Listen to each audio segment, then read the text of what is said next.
여러분 안녕하세요. 밥과 페니 부부입니다. 오늘은 우리 교회의 또 다른 위대한 성자이신 파드레 비오를 만나보겠습니다. 비오 신부님은 프란치스코 프로지오네란 이름으로 이탈리아 피에트레치나 빈민가에 태어나 살았습니다. 가난했지만 본인의 증언에 의하면 부족할 것 없었다고 합니다. 그는 감수성이 뛰어나고 영성적인 소년으로 성장해 5살의 나이에 황홀병에 들고 예수님의 성심의 발현을 겪었습니다. 예수님께서 나타나시어 그를 제대로 손짓해 부르시곤 프란치스코의 머리에 손을 얹어 성소를 완성하셨습니다. 성모님도 그에게 나타나기 시작했습니다. 마귀들이 그를 괴롭힌 것도 바로 그때부터였죠. 이 마귀들은 평생을 두고 나타났다 또 사라졌습니다.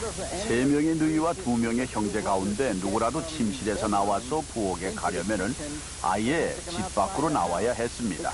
왜냐하면 침실과 부엌 사이에 다른 집이 있었기 때문이죠. 이곳이 부엌입니다.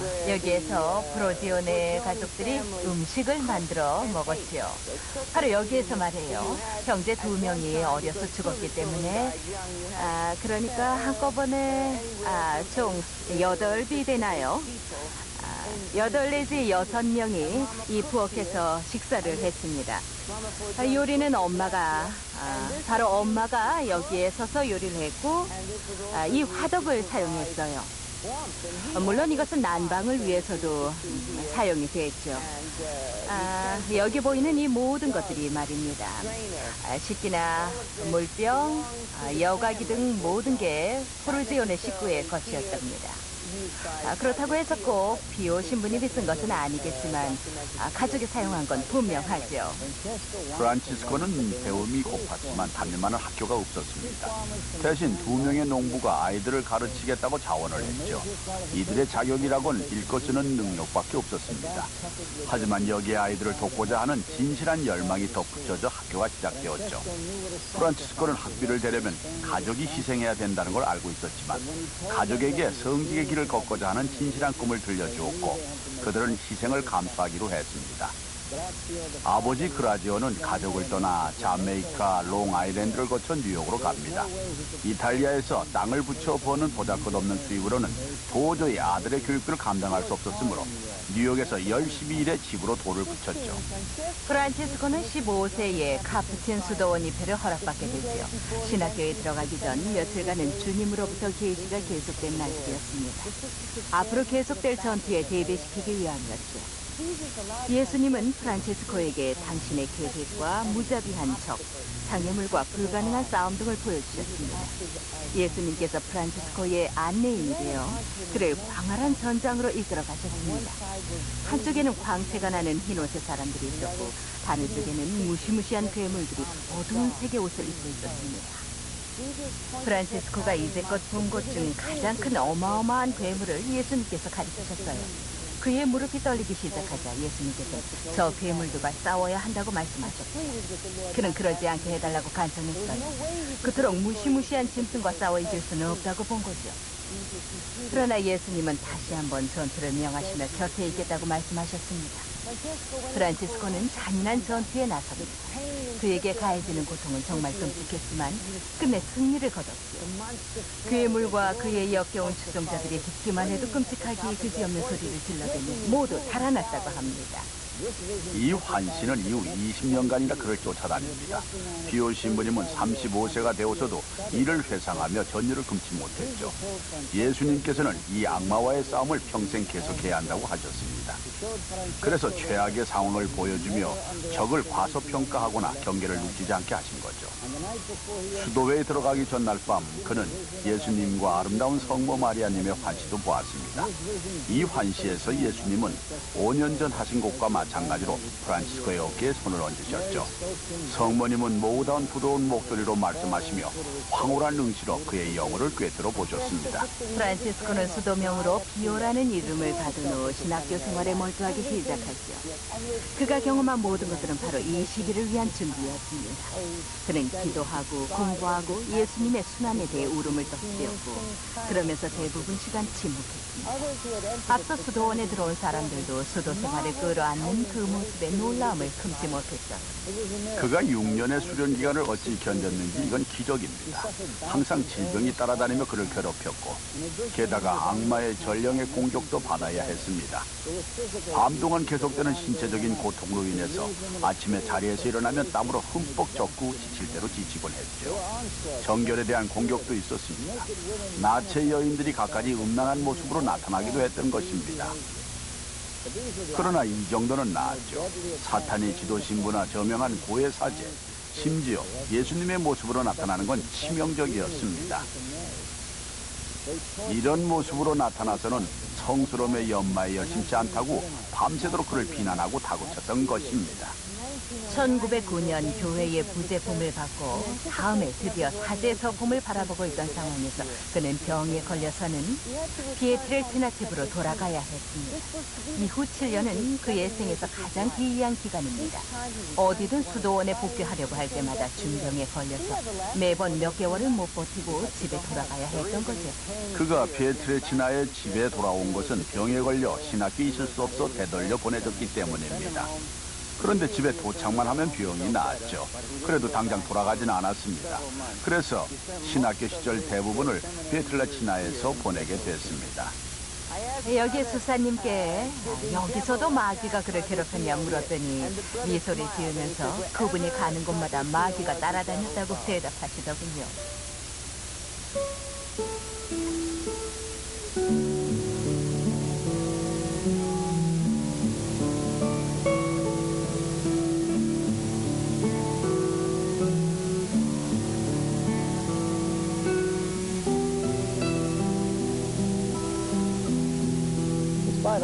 갖은 시련에도 불구하고 피오 신부님은 지역 사제의 도움으로 공부를 계속할 수 있었고 1910년 드디어 사제 서품을 받게 됩니다. 이때가 가장 행복한 순간이었죠. 베네데토 대성당에서 사제 서품을 받은 후에 그의 장상이 한 수도원에 돌아갈 것을 명했고 그는 언제나처럼 순명했지만 얼마 되지 않아 병에 걸려 집에 다시 돌아와야 했습니다. 산주바니 로톤도라는 작은 산촌에 묻힌 아무도 생각해내지 못한 수도원이 있었습니다. 1916년 2월 비오 신부님의 관부장이 고자에 위치한 성안나 수도원에 글을 보냅니다. 그러면서 비오 신부님에게 죽을 때까지 머물 것을 서약하게 했죠. 그의 건강은 계속 나아지고 있었는데 그즈음 산 주바니 로톤도 수도원 원장님이 강론을 위해 성안나 수도원에 들렀습니다. 젊은 비오 신부님의 수척한 모습을 본 원장님은 산 주바니 로톤도로 며칠간 그를 초대합니다. 산촌의 공기가 도움이 되리라 생각한 거지. 비오 신부님의 일을 받아들여 산촌 수도원을 찾아갔는데 여기에선 숨쉬기도 매우 좋았죠. 주님의 계획이 성취된 겁니다. 그는 이곳에 항구이 파견되기를 희망했고 일청에 받아들여졌답니다. 1911년 9월 8일 성모님 탄신일에 비오 신부님은 베네데토 신부님께 편지를 보냅니다. 이 편지에서 신부님은 손에 동전 크기의 붉은 반점이 생기기 시작했고 또 날카로운 통증이 느껴진다고 썼습니다. 장상 수사들에겐 거의 1년째 이런 일이 있었다고 전했습니다. 눈에 보이는 표식은 곧 사라졌지만 고통은 계속됐죠. 그러고 나자 주님께서는 비오 신부님에게 평생 기쁨과 고통을 안겨줄 특별한 은혜를 베푸셨습니다. 1918년 8월 5일 심장에 성은을 입은 은총을 받고 나서 그는 이에 대해 이렇게 기록을 했습니다. 8월 5일 저녁 교구 소년들에게 고백성사를 주고 있는데 마음의 눈으로만 보이는 천상의 존재가 나타나서 나는 갑자기 극도의 공포를 느끼게 되었다. 그 존재가 들고 있던 무기는 강철로 만든 칼로서 날카로운 끝에서 불꽃이 타올랐다. 이를 목격함과 동시에 이 존재는 내 영혼 속으로 그 칼을 있는 힘껏 꽂아 넣었다. 눈 깜짝할 새 일이었다. 나는 울음을 터뜨릴 수도 없었고 곧 죽을 것만 같았다. 그는 예수님의 달콤하고도 쓴 사랑을 경험했습니다. 육신의 상처로 인한 쓰디쓴 고통은 주님을 심장 속에 모시면서 경험한 영혼의 달콤하고도 커다란 방울병과 한데 뒤섞이곤 했습니다. 1918년 9월 20일은 비오 신부님의 인생에서 중대한 전환점입니다. 그는 그날의 일을 이렇게 묘사했죠. 미사를 집전하고 성가대 석에서 나는 달콤한 수면과도 같은 상태에서 졸고 있었다. 그러다 갑자기 평화와 헌신의 기운이 차올랐다. 그리고 나서는 눈앞에 8월 5일 저녁과 비슷한 신비의 존재가 나타났다. 다만 손과 팔과 옆구리에서 피를 흘리고 있다는 점이 달랐다. 처음에 난 무척 놀랐다. 그 순간의 느낌을 묘사하기는 불가능하다. 이 환시가 사라지자 나 자신 또한 손과 팔과 옆구리에 피를 흘리고 있었던 것이다. 비오 신부님은 평생 시험당했지만 스티그마타를 입은 직후 몇 년간만큼 심했던 적은 없었습니다. 처음엔 아무도 그를 어찌 대해야 할지 몰라서 이 사실을 외부에 알리지 않으려 했지만 이것도 오래가지 못했죠. 몇 달 만에 이탈리아 남부 전역에 소문이 퍼졌습니다. 사방 곳곳에서 순례자들이 조용한 산천 산 조반니 로톤도로 찾아와 예수님의 상처를 지닌 사제를 보고 기도하고 그에게서 도움을 받으려 했습니다. 게다가 구경온 사람들과 회의론자, 반성직주의자, 확신자도 있었죠. 이들이 모여들자 일대 혼란이 일어납니다.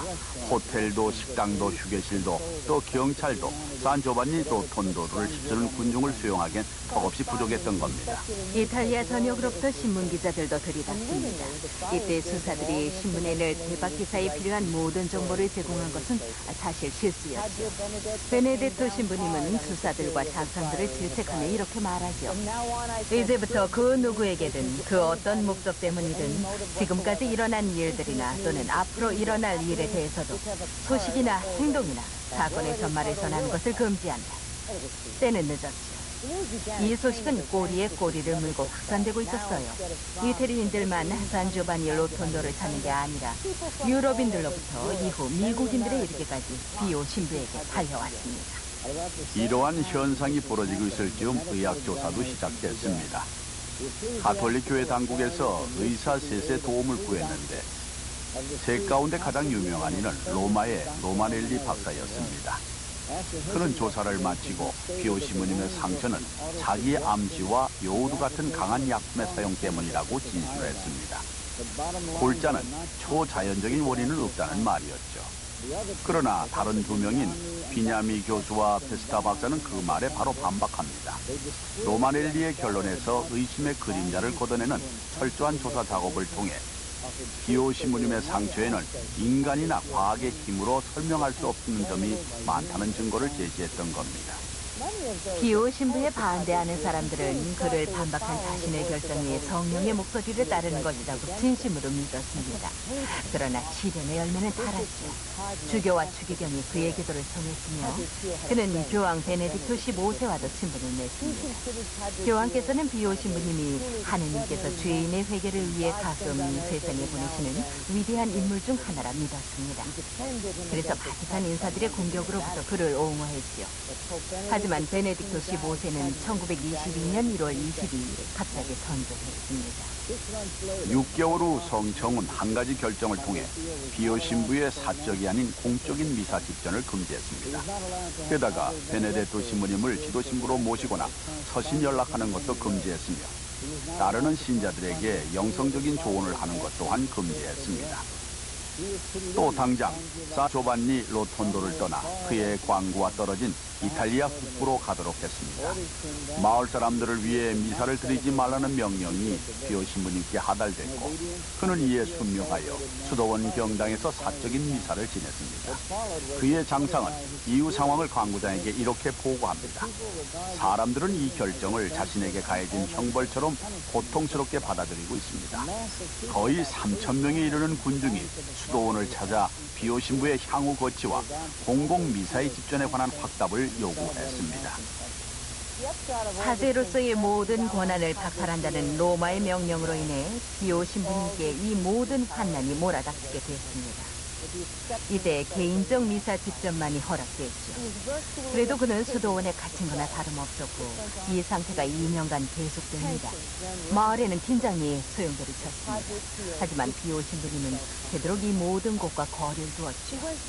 마음은 찢어질 듯 아팠지만 평온을 유지하며 순종적인 일상을 계속했습니다. 그의 존재 자체이자 그의 삶의 중요한 이유인 타지로서의 모든 인물을 박탈당했지만 그는 증명해야 했습니다. 그러나 항상 그러하듯 하느님이 주인이십니다. 하느님께서 비오시무님의 비극을 초래하신 것은 아닙니다. 잠시 동안 시련을 주시다 때가 되면 걷어가시니까요. 1933년 7월 16일 비오시무님은 신도들에게 미사를 베풀 권리를 되찾습니다. 이러한 조치 후엔 고백성사를 베풀 권리까지 되찾게 되었고 얼마 후엔 사제의 모든 임무를 수행하게 되었죠. 시험은 결국 끝났습니다. 비오 신부님의 삶은 어땠나요? 고백을 주고 미사를 직전했어요. 자유를 주시는 성모님, 성모님께서 그를 만들어내신 거죠. 인간이신 예수님을 만들어내신 것처럼 비오 신부님도 지도하셨겠죠. 예, 비오시무님은 영성적으로 성숙한 후 자신을 성모님께 드렸습니다. 감정적이랄지 모르나 사실이에요. 성모님께서는 그를 위해 또 한 번 십자가를 지셨고요. 요즘 고백성사는 인기 있는 성사가 아니죠. 하지만 비오시무님이 있던 산 조반니 로톤도에서는 고백성사가 16시간씩이나 계속됐고 기다리는 신자가 너무 많아 순서표를 만들어야 할 정도였죠. 한두 시간 기다려서 될 일이 아니었어요. 비오시무님께 고백하기 위해서는 열흘씩 기다리기도 했습니다. 때론 이렇게 기다리다 고백실에 들어가도 신부님이 내보내기도 했죠. 준비가 안 되었다고 하시면서요. 열흘을 기다렸는데 고백을 못하기도 했단 말이죠. 그러면 이 신자는 다시 줄을 서서 기다려 두 번째로 신부님을 뵙고 고백을 하기도 했습니다. 또 어떤 때는 2년 후에야 되돌아오기도 했죠. 그러면 비오 신부님은 당신이 오기를 2년이나 기다렸소 라고 외쳤다고 합니다. 비오시무님을 희생사제라 하는데요. 그리고 제 기억에 신부님이 성구실을 나서서는 제대를 향해 걸어가는 동안에나 방을 나와 성구실을 향해 걸어가는 동안에요. 이게 뭐 제가 잘못 들은 건지 모르겠지만 점점 무거워지는 것 같았다고 하던데 가까이 다가갈수록 걷는 게 점점 힘들었다고 말이죠. 실제로 무거워졌다는 말이 아니라 십자가에 점점 눌리는 것 같았다고 하던데요. 그 몸을 떠시는 것 같을 때도 있었답니다. 움직이실 때요. 그래서 한 번은 신자가 이렇게 물었지요. 미사를 지내는 게 두려우세요? 왜 떠세요라 하면은 신부님은 내가 요구해야 할 게 두렵소라고 하셨죠. 그분은 성모님과도 오랫동안 계속 친밀하게 지냈지 않습니까? 그렇죠. 그래서 질문하는데 정답이 할 게 있지는 않겠지만 좋은 너무 질문입니다. 재미있으세요. 신부님은 아실 것 같아서요. 신부님밖에 알 사람이 없어요. 공격당하셨을 때도 말이죠. 앞으로 많이 듣게 되겠지만 비오 신부님이 마귀의 공격을 당했는데 성모님을 부르자마자 예수님의 말씀을 말하자 곧 마귀가 사라졌다고 하더군요. 왜 일찍 그러지 않았나요? 왜 더 일찍 그러지 않았느냐? 뭐 더 빠를 수는 없었겠죠. 어쨌든 비오 신부님에 대해 얘기할 때는 말이죠. 23세의 서품을 받은 이후로 또는 훨씬 전부터라도 비오 신부님의 삶은 희생의 관점에서밖에 이해할 수가 없답니다. 오늘날 그분의 의미는 뭘까? 사람들은 저희에게 오늘날 성체의 기적이 무슨 의미인지 물어보곤 하는데요. 그러면 저희는 주님께서는 위기가 닥칠 때마다 성체의 기적을 불러일으키시고 천주의 모께서도 나타나시고 위대한 여러 남녀 성인을 세운다고 대답을 하죠. 비오 신부님은 위대한 인간 이상이었습니다. 비오 신부님은 십자가의 징표였죠. 주님께서는 왜 이 시기에 비오 신부님을 세우셨을까요? 십자가에 대한 공격 때문입니다. 주님을 거기에서 끌어내리는 것이 현세되잖아요. 미사든 십자가에 희생되이든 할 것 없이 이제 순환은 잊고 즐겁게 기리자고 하죠. 빵의 나눔 얘기하고 합의를 얘기하고 사람들을 얘기하죠. 사회 정의도 좋고요. 하지만 십자가는 그만. 그래서 주님께서 십자가 하나를 세우신 겁니다. 걸어다니는 십자가 아닌가요? 바로 비오 신부님 말입니다. 그는 걸어다니고 피 흘리는 십자가의 그리스도예요. 우연은 절대 제가 없답니다. 정말 확신하는 주님께서 것도 얼마나 우리를 사랑하시는지 아마 저 알죠. 비오 시모님도 처음엔 모르셨을 겁니다. 우리도 몰랐지만 한 가지 확신하는 것은 그분은 이제 우리 교회 희생자들의 상징적 옹호자란 사실입니다. 그 모든 사람이 제거하려는 모든 것을 그분이 상징하시죠. 뿐만 아니라 주님께서 커다란 힘을 주셨기 때문에 그분께서는 추종자가 있었죠. 뭐 정식 시성된 성인이라도 모두 다 그런 건 아니거든요. 저희도 여기 산 조바니 로톤도에 와보니 자리를 얻는 게 보통 어려운 일이 아닙니다. 사람들이 너무 많아서 무슨 일이라도 하려고 할 때마다 기다려야 하지요. 많은 성지를 다녀봤지만 이런 경우는 없었어요. 인상적 현상이 아닐 수 없답니다.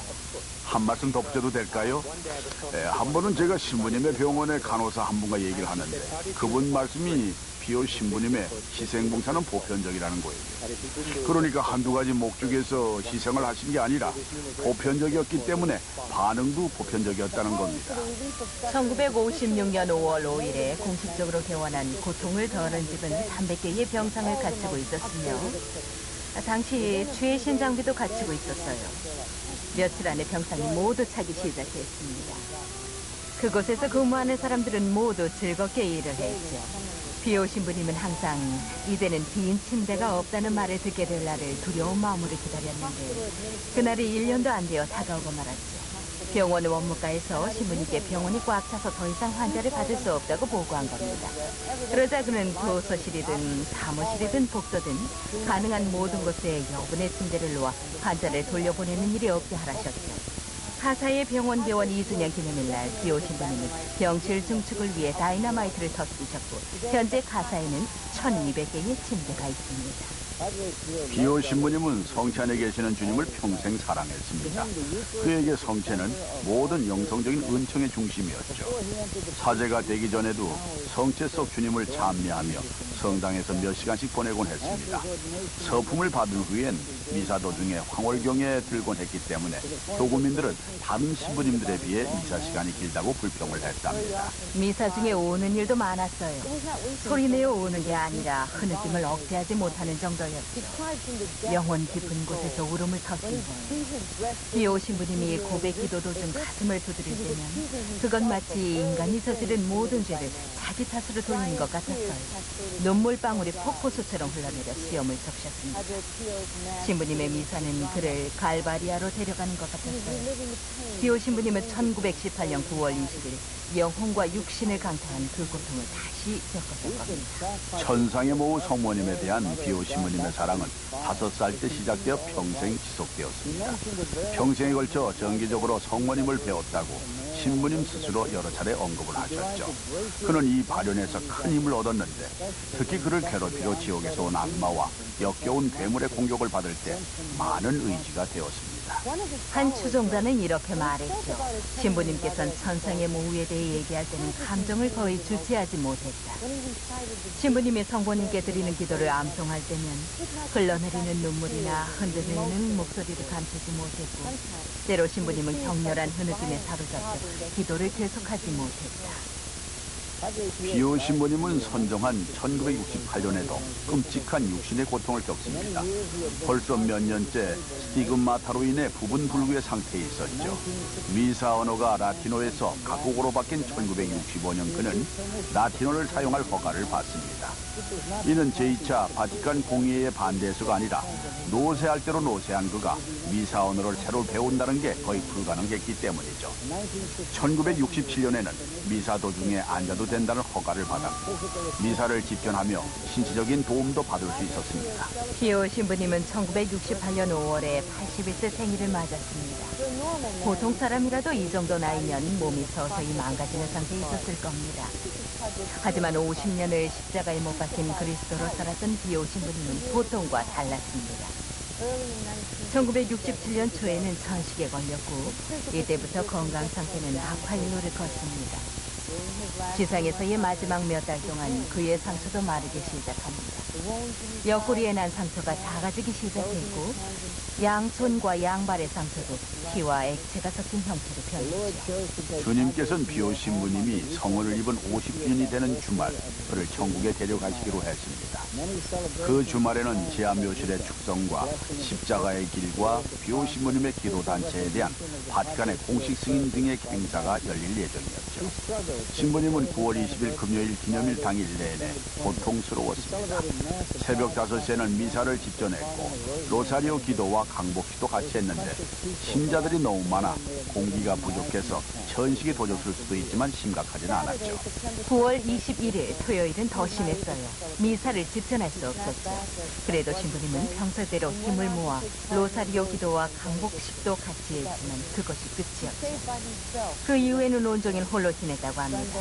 그러던 9월 22일 일요일 미사를 집전하기에는 너무나 아팠지만 그는 성당에 신자들이 가득하리란 걸 아는 데다 카르멜로 신부의 얼굴에서 실망의 기색을 보고서는 남은 힘을 모조리 모으고 천사에게 도와줄 것을 간절히 기도하며 미사를 올렸습니다.